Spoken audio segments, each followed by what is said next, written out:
اس پورے سینیریو کو سامنے رکھتے ہوئے سمجھیں کہ اب اگر امام علی مقام اس وقت کوفیوں کی درخواست قبول نہ فرماتے تو کوفیوں کو آخرت میں بچنے کے لیے ایک جواز مل جاتا، ایک ریزن مل جاتا۔ وہ کل بروز قیامت اللہ کی بارگاہ میں عرض کرتے کہ ہم تو چاہتے تھے کہ امام حسین سے بیعت کریں، اور ہم نے تو امام تک اپنی بات بھی پہنچائی تھی، مگر امام بیعت کے لیے راضی نہ ہوئے۔ واقعہ کربلا ہمیں سکھاتا ہے، لیسن دیتا ہے کہ حق کے لیے تنہا کھڑا ہونا بھی جیت ہے۔ السلام علیکم ورحمۃ اللہ وبرکاتہ۔ ناظرین، کل ہم نے سنا تھا کہ یزید کی بیعت نہ کرنے کی وجہ سے جو حالات پیدا ہوئے، ان حالات نے امام علی مقام امام حسین رضی اللہ تعالیٰ عنہ کو مدینے چھوڑنے پر مجبور کر دیا، فورس کیا۔ سفر کی تیاری مکمل ہو گئی، اونٹوں پر کجاوے کسے گئے، اور اہل بیت رسالت کا قافلہ مدینۃ الرسول کی جدائی کے صدمے سے روتا ہوا گھروں سے نکل پڑا۔ امام علی مقام امام حسین روانگی سے پہلے اپنے نانا جان کے روضہ انور پر آخری سلام عرض کرنے کے لیے حاضر ہوئے۔ ناظرین، ذرا تصور کیجئے، امیجن کیجئے اس وقت امام پاک کی حالت کیا ہوگی۔ آپ اس مدینۃ المنورہ کو چھوڑ کر جا رہے تھے جسے مدینہ آپ کے نانا نے بنایا تھا۔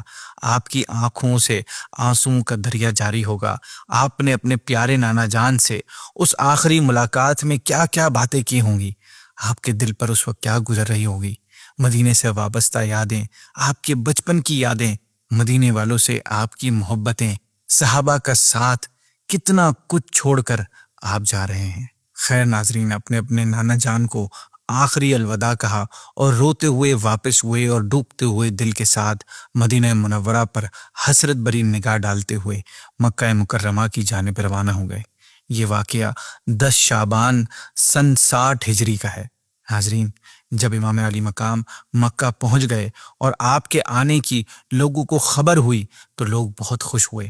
وہ بڑی تعداد میں آپ کی خدمت میں آنے لگے اور آپ کی زیارت کا شرف حاصل کرنے لگے۔ مکے میں آپ ایک پناہ لینے والے کے طور پر رہ رہے تھے۔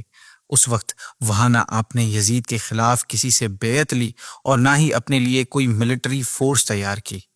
یہاں یہ بات بھی ذہن میں رہے کہ کوفہ والے امیر معاویہ رضی اللہ تعالیٰ عنہ کے ٹائم سے ہی امام علی مقام کی طرف درخواستیں بھیج رہے تھے اور کوفہ آنے کی دعوتیں منتیں کر رہے تھے، لیکن آپ رضی اللہ تعالیٰ عنہ نے صاف انکار کر دیا تھا۔ مگر پھر جب امیر معاویہ کی وفات ہوئی اور یزید تخت خلافت پر بیٹھا تو اس کے بعد عراق کی بڑی بڑی جماعتوں نے ایک پیج پر آ کر امام علی مقام کی خدمت میں درخواستیں بھیجیں اور ان میں اپنی وفاؤں اور جذبات عقیدت اور اخلاص کا اظہار کیا، اور آپ رضی اللہ عنہ پر اپنی جان و مال قربان کرنے کی تمنا ظاہر کی۔ پھر اس طرح کی درخواستوں کا سلسلہ بند گیا اور تمام جماعتوں اور لوگوں کی طرف سے آلموسٹ 150 کے قریب پیغامات امام کی خدمت میں پہنچے۔ جب یہ کنڈیشن ہوئی تو کہاں تک اگنور کیا جاتا اور کب تک امام علی مقام کے اخلاق جواب نہ دینے کی اجازت دیتے۔ اس کو ذرا لاجیکلی ہم سمجھتے ہیں کہ یزید کی حکومت اور سلطنت دین کے لیے ایک بہت بڑا خطرہ تھی، اور اس کی وجہ سے اس کی بیعت جائز نہیں تھی، اور وہ طرح طرح کی تدبیروں اور ہیلوں سے چاہتا تھا کہ لوگ اس کی بیعت کریں۔ ان حالات میں کوفیوں کا یزید کی بیعت نہ کرنا اور امام علی مقام سے بیعت کا کہنا یہ امام پر لازم کرتا تھا کہ آپ ان کی درخواست قبول فرمائیں، کیونکہ جب ایک قوم ظالم و فاسق اور ان ایلیجبل انسان کی بیعت پر راضی نہ ہو اور ایلیجبل آدمی سے بیعت کی ریکویسٹ کرے، درخواست کرے، اس پر اگر وہ ان کی بیعت نہ مانے تو اس کا مطلب یہ ہوتا ہے کہ وہ اس قوم کو اس جابر و ظالم ہی کے حوالے کرنا چاہتا ہے۔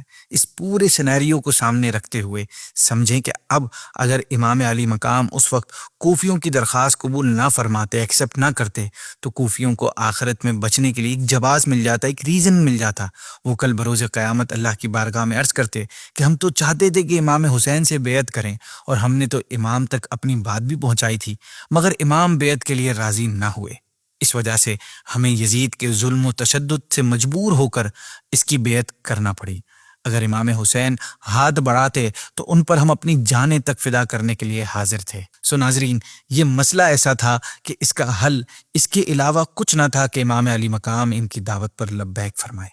لیکن یہاں ایک اور مسئلہ تھا کہ بڑے بڑے صحابہ جو اس وقت حیات تھے، جن میں حضرت ابن عباس، حضرت عبداللہ ابن عمر، حضرت جابر اور حضرت ابو سعید رضی اللہ تعالیٰ عنہم وغیرہ، یہ سب امام علی مقام کے اس ڈیسیجن سے اگری نہیں تھے، اور اس ڈس ایگریمنٹ کی وجہ یہ تھی کہ انہوں نے کوفیوں کے ماضی کی حرکتوں کی وجہ سے ان کے وعدوں اور باتوں کا اعتبار نہ کیا، پلس امام حسین کی محبت اور آپ کی شہادت کی شہرت، یہ سب ان کے دلوں میں خطرہ پیدا کر رہی تھی۔ یہی وجہ ہے کہ امام علی مقام کے لیے اس مسئلے میں کوئی فیصلہ کرنا مشکل ہو رہا تھا۔ ایک طرف بڑے بڑے صحابہ کرام کی رائے تھی، دوسری طرف کوفہ والوں کے خط جس میں بار بار آپ کو مسلمانوں کے دین کی حفاظت کے لیے بلایا جا رہا تھا۔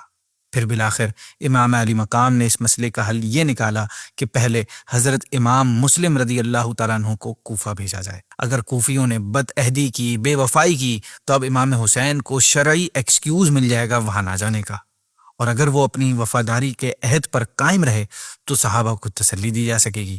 ناظرین، یہ بہترین ڈیسیجن تھا، بہترین حل تھا، جس کے بعد آپ رضی اللہ عنہ نے اپنے چچا زاد بھائی حضرت مسلم بن عقیل کو ایک خط دے کر کوفہ کی طرف بھیجا۔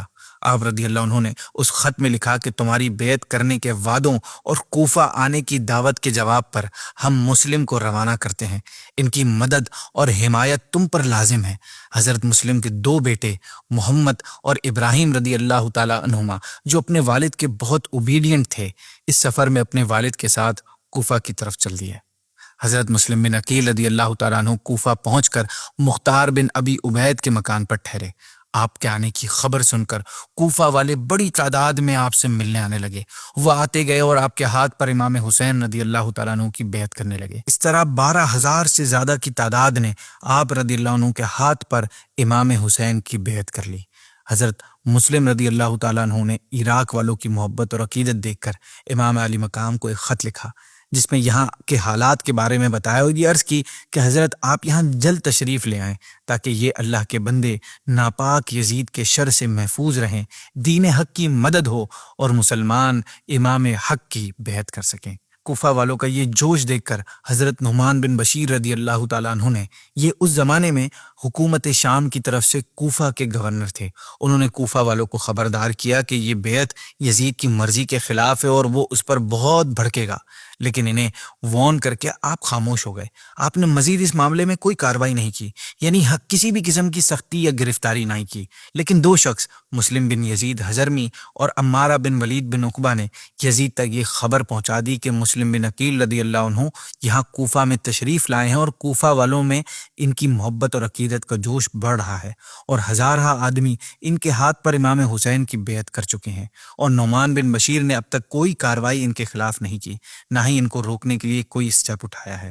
اب معاملہ یہ ہو گیا کہ ایک طرف تو امام مسلم خط کے ذریعے امام حسین کو کوفہ آنے کا پیغام بھیج چکے ہیں، دوسری طرف یزید کے پاس بھی خط پہنچ چکا ہے کہ مسلم بن عقیل تیرے خلاف کوفیوں کو بغاوت پر اکسا رہے ہیں۔ اس کے آگے کیا ہوا، کیسے یہ واقعہ انفولڈ ہوا، یہ جانیں گے ہم 4تھ پارٹ میں۔